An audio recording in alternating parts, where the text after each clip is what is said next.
Bien, il faut savoir que l'Église, de tous les temps, depuis l'origine, l'Église, de par son histoire, à travers le monde, a joué un rôle de premier plan en ce qui concerne l'éducation et la formation intellectuelle des hommes sur la terre. Parce que, comme j'ai toujours dit, que l'homme est une créature de Dieu. Et l'Église, qui représente l'image de Dieu parmi les hommes sur la terre, joue un grand rôle depuis la nuit des temps dans la formation intellectuelle et culturelle des hommes. Et l'Église, à travers le monde, a montré que toute éducation où on a exclu l'Église a été une éducation parfois altérée. Pourquoi? Parce qu'on n'a pas su comment conscientiser l'homme pour qu'il puisse comprendre l'importance de l'éducation. Dans les milieux éducationnels, nous savons qu'il y a beaucoup d'antivaleurs. Mais avant d'en parler, je voudrais d'abord attirer l'attention de ceux qui nous suivent sur l'importance de l'éducation. Parce que l'éducation forme les mœurs de la population dans un État. Et pour un bon État, il faut que le peuple ou les citoyens qui composent cet État aient les bonnes mœurs. Et nous avons les bonnes mœurs lorsque nous sommes très bien formés et nous avons reçu une très bonne éducation. Et alors, depuis l'histoire de l'homme sur la terre, il y a eu des hommes qui sont arrivés comme des grands maîtres de la pédagogie. Nous avons tous étudié la philosophie, on a aussi étudié la pédagogie. Et parmi ces noms des grands maîtres qui sont cités, on parle de Jean-Jacques Rousseau, on parle aussi d'Aristote, on parle aussi de Platon. Mais si je me réfère à Jean-Jacques Rousseau, Rousseau lui a dit l'homme est de par sa nature bon, mais c'est la société qui les corrompt. Alors, c'est là où l'Église, en tant qu'un grand agent aussi de la société, joue son rôle. Rôle de pouvoir conscientiser l'homme. Et voyons dans l'histoire de notre pays, il y a eu des écoles qui ont été créées. Depuis 1927, il y avait des églises qui avaient créé des écoles. Et pourquoi ils avaient créé des écoles? Parce qu'il y avait un besoin impérieux pour que les croyants qui étaient dans les stations missionnaires puissent non seulement lire la Bible, mais sachent aussi comment écrire. Et dans ces écoles-là, qui étaient comme des écoles d'alphabétisation, on enseignait aux gens à lire la Bible et à savoir aussi écrire. Mais ce sont des écoles qui n'étaient pas agréées par l'État colonial. Jusqu'à la veille de l'indépendance, dans les années, je crois, 1959, on a fini par les agréer.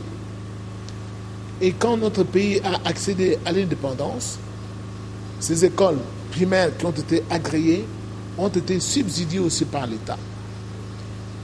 Mais nous remarquons que vers l'an 1974-75 par là, l'État congolais a étatisé toutes ces écoles qui étaient entre les mains des églises. Et c'est là qu'on a eu l'apparition des grands antivaleurs qui sont entrés dans les écoles. Il y a eu par exemple des grossesses multiples des élèves, c'est connu de tout le monde. Il y a eu la corruption qui a fait son apparition dans les écoles. il y a eu aussi la qualité des professeurs ou des personnels dirigeants qui ne concordaient pas avec les systèmes scolastiques initiés au préalable par les religieux ou les églises. Alors, ça fait que notre école, au lieu de progresser, a rétrogradé. Et à partir de cela, nous remarquons que notre école, jusque de nos jours, ne s'est jamais rétablie correctement, bien que l'État, au bout de 2 ans d'exercice, ne pouvant pas continuer, a fini par, dans une négociation avec les églises, rétrocéder ces écoles aux églises. Mais le mal était déjà fait. Alors, d'où il faut savoir que pour que nous ayons un bon système scolaire dans notre pays, il ne faut pas négliger l'Église. Parce que l'homme, tel qu'il est créé par Dieu, a un cœur, a un esprit et a aussi un corps. Et lorsqu'on néglige la façon dont Dieu a créé l'homme, on ne peut pas très bien former. Je me souviens, par exemple, d'Aristote. Aristote, lui, bien avant que Jésus-Christ ne vienne sur la terre, Aristote, qui est considéré comme l'un des grands précurseurs de l'éducation, Aristote a même dit, a élaboré un système éducationnel de 3 points. Que pour bien former l'homme, il faut le physique, il faut l'instinct et la raison. Cet homme-là, je crois que quelque part, il a été inspiré par Dieu parce qu'il fallait tenir compte de ces 3 points, de ces 3 degrés de formation pour arriver à bien former l'homme. Et il a aussi mis l'accent sur la famille,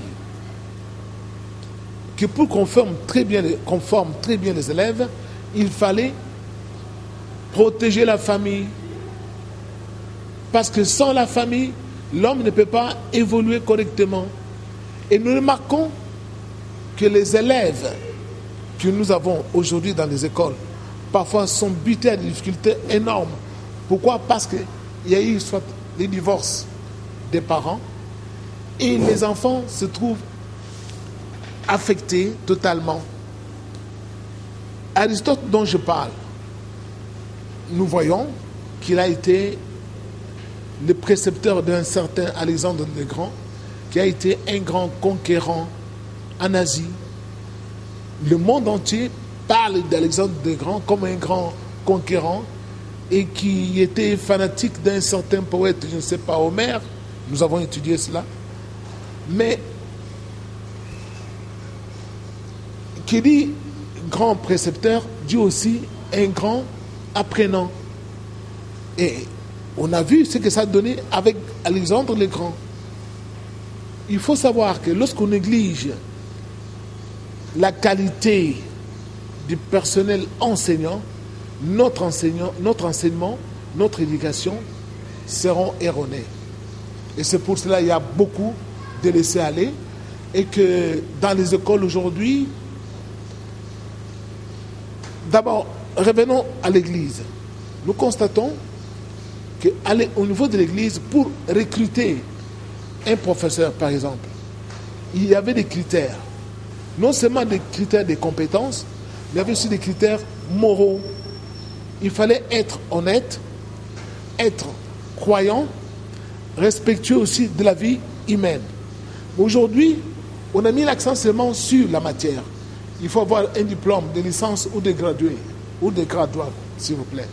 Alors, quand on a ces diplômes-là, ça suffit pour être nommé professeur quelque part. Or, la conscience ne suit pas la formation qu'on a reçue à l'école. Et c'est là où l'école devrait comprendre que pour qu'il y ait de bonnes éducations à donner à nos enfants, il fallait tenir compte qu'il faut former l'homme intégralement, corporellement et spirituellement aussi.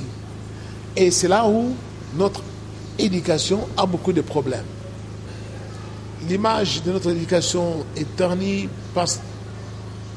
Vous dites à cause de points sexuellement transmissibles et par la corruption. D'abord, il faut attirer l'attention des parents. Que les études qui sont monnayées pour faire monter les enfants des classes sont en train de détruire la formation intellectuelle des enfants. Un parent responsable ne pourra pas accepter de pouvoir corrompre le professeur de son enfant pour faire monter l'enfant de classe. Parce qu'une mauvaise formation finit par se rattraper plus tard. Vous pouvez avoir un diplôme, mais vous avez une tête vide. Et une fois que vous êtes nommé quelque part, vous ne serez pas en mesure d'assurer votre compétence pour défendre votre diplôme. Pourquoi? Parce que vous avez été favorisé au moment de passer des classes. Pour qu'il y ait une bonne formation, il faut que l'enfant suive un cursus normal. C'est là où l'État congolais, notre État, devait s'investir pour qu'il y ait un fichier national pour suivre le cursus normal de chaque élève sur toute l'étendue de notre pays. Parce qu'il y a un parent, l'enfant a échoué dans telle école, il change d'école et puis il achète les bulletins pour faire monter l'enfant des classes. Et c'est ce qui fait que l'État ne pourra pas contrôler tout cela et ça joue au détriment de l'éducation des enfants. Et aussi, s'agissant de points sexuellement transmissibles, nous savons tous que cela se pratique beaucoup plus au niveau universitaire et même au niveau du secondaire aussi. Et c'est pour cela qu'il y a eu aussi propagation du syndrome SIDA. Pourquoi? Parce qu'il n'y a pas de protection d'élèves au niveau de l'école. Nous revenons toujours à ce que nous avons commencé par dire, qu'il faut que le personnel enseignant ne soit pas recruté parmi les gens qui n'ont pas une bonne moralité. Les gens qui sont à la base de la pédagogie aujourd'hui, de nos jours, je parle de Jean-Jacques Rousseau. Je crois qu'il doit être le précurseur des internats. Parce que Jean-Jacques Rousseau a dit que pour bien former l'homme, il fallait le mettre à l'écart. Parce que les villes étaient pour lui, il a qualifié de gouffre de l'espèce humaine. Alors il fallait interner des gens, les mettre à l'écart dans des campagnes pour bien les former, pour les protéger de ces gouffres que sont les villes. Maintenant, nous voyons aussi avec l'histoire des églises, les églises avaient des internats dans notre pays. Et là-dedans, on pouvait trouver parfois des filles qui pouvaient grandir et atteindre même l'âge de 20 ans, elles étaient encore vierges. Pourquoi? Parce qu'elles étaient gardées à l'écart. Il y avait des systèmes d'école homogènes pour les filles, soit homogènes pour les garçons, dans les internats. Et ça a contribué à l'expansion de l'éducation de notre pays. Nous sommes bénéficiaires de ce système-là. Moi aussi, j'ai grandi à l'internat. Alors, vous voyez, de nos jours, les écoles sont mixtes. Et donc, il n'y a pas de viabilité dans les installations scolaires. L'État a créé certaines écoles privées. Il n'y a pas d'espace, il n'y a pas de cours de récré. Et il n'y a pas, il y a l'étroitesse des bâtiments. Or, pour former un enfant, il faut une grande cour de récréation. L'enfant doit courir. Il faut des terrains de sport, des terrains de football. Donc, il faut s'occuper de tout cela. Il faut aussi la musique. Parce qu'on néglige ces domaines-là. On dit que la musique adoucit les mœurs. C'est bien connu à travers le monde. Mais nos écoles d'aujourd'hui, on n'enseigne même pas la musique.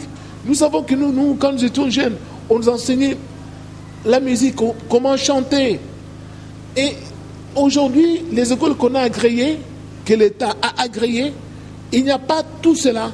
Alors, l'État devrait revoir son système d'éducation et pouvoir même radier certaines écoles qu'on a agréées parce qu'il n'offre pas la viabilité de pouvoir donner de bonnes éducations saines à nos enfants. Il faut se pencher là-dessus parce qu'il ne faut pas laisser n'importe quelle école fonctionner qui n'a pas des installations viables pour accueillir les enfants. Et c'est là le mal. Nous devons tenir compte aussi de la compétence et de la moralité du personnel. Parce que si on ne tient pas compte de cela, notre système scolaire se trouvera toujours entravé. C'est très possible avec la collaboration de l'Église. Parce que sans l'Église, l'éducation ne pourra pas prendre de l'aile de soi-même. Jésus-Christ lui-même a eu une très bonne formation. À l'âge de 12 ans, il était souvent à côté des anciens dans le temple. Et quand ses parents le cherchaient, mais enfant, nous te cherchons, nous ne te voyons pas. Il dit, vous devez savoir que je dois m'occuper des affaires de mon père. Il était à côté des anciens. Et là, on lui enseignait. Il posait des questions et on lui enseignait. C'est là où il a appris la Bible. Donc, il faut savoir que si nous voulons avoir une bonne formation de nos enfants, nous ne devons pas laisser la jeunesse entre les mains des gens qui ne sont pas responsables. Et puis l'État devait aussi revoir dans les écoles ce système de journées culturelles. Nous remarquons que quand les écoles décrètent des journées culturelles, ce ne sont pas des journées réellement culturelles pour cultiver les enfants, mais ce sont des journées de dépravation des mœurs.